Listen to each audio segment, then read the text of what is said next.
Well, the man accused of shooting 3 college students of Palestinian descent in Burlington, Vermont, has pleaded not guilty to attempted murder. 48-year-old Jason Eaton could also face hate crime charges. And now Errol Barnett has been tracking this investigation for us. Errol, you hear that they survived this horrible crime and you're relieved, but now they have to live with the injuries. It's a great point. I mean, they will forever be changed by this. That's the very sobering news. Yeah. Positively, though, the young men have been helping each other in the ICU recover from their wounds. I'll have more on that in just a moment. But certainly, their lives are forever shifted. In fact, one of them was shot twice and sustained a serious spinal injury.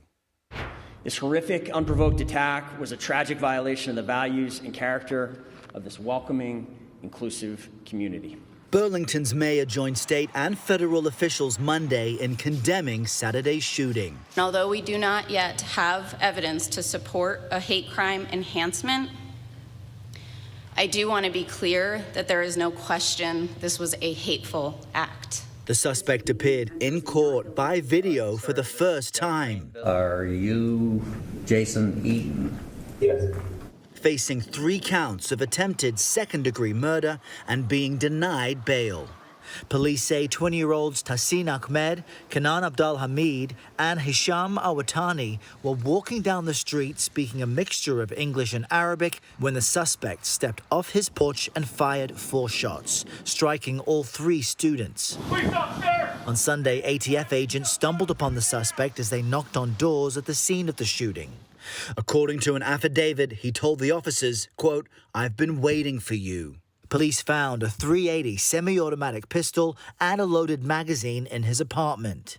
ATF tests have since connected that firearm to the casings that were recovered at the scene of the shooting. Well, it's been an agonizing last couple of days. Rich Price is the uncle of Hisham Awatani, who was shot twice and sustained a spinal injury. We figured it'd be good for him to be here.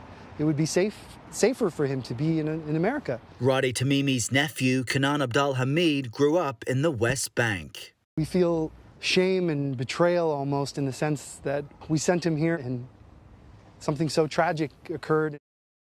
Now, in a statement, President Biden sent his condolences to the families and is offering federal support for the ongoing investigation. For now, though, Anne-Marie, the suspect is being held without bail, and that's pending his next hearing. But of course, he faces quite serious charges here. Yeah, he does. And, I saw the press conference or briefing that police had, and they said, listen, this is certainly a hateful act, but can it be designated a hate crime? I'm paraphrasing. Yeah. Not yet. So I'm wondering how the family feels about that. Well, obviously, they feel as if it is a hate crime. And I was there in that press conference just yesterday in Burlington, Vermont, asking the mayor, asking the police chief, well, what does it take to get to a hate crime? There needs to be specific impetus, a specific thing he said, a specific evidence that he targeted this group. We all know they were wearing the traditional kind of Arab scarf. We know they were speaking Arabic, but it's just not enough. The prosecutor says we do have enough evidence to charge this guy with what could be 3 life sentences. But I spoke with the uncles of 2 of the young men, and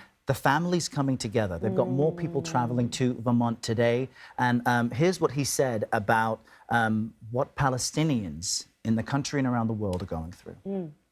To be Palestinian in this world requires fortitude and strength and resilience.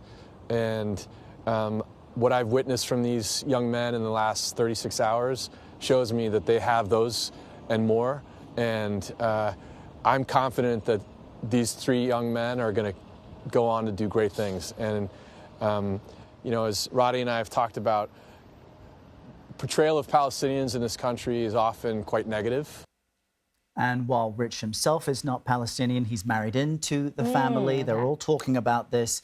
And in the ICU, Anne-Marie, the hospital allowed these 3 young men to be in the same room, the same suite. So they're encouraging each other. One has been discharged now. They were making jokes. They were trying to have a sense of humor. Just one anecdote I'll share with you. One of the young men, one of his parents said to him, well, you're strong because of us. And he turned to them and said, well, you guys have never been shot. So despite what they've been through, despite the seriousness, they're doing everything they can to get through it. And their family hopes they can be kind of the standard of what young Palestinian men can be like. Well, I'm sure that sense of humor is going to help them, and clearly a really robust support system. Exactly. And so we'll be following this case. Errol, thank you. Good to see you.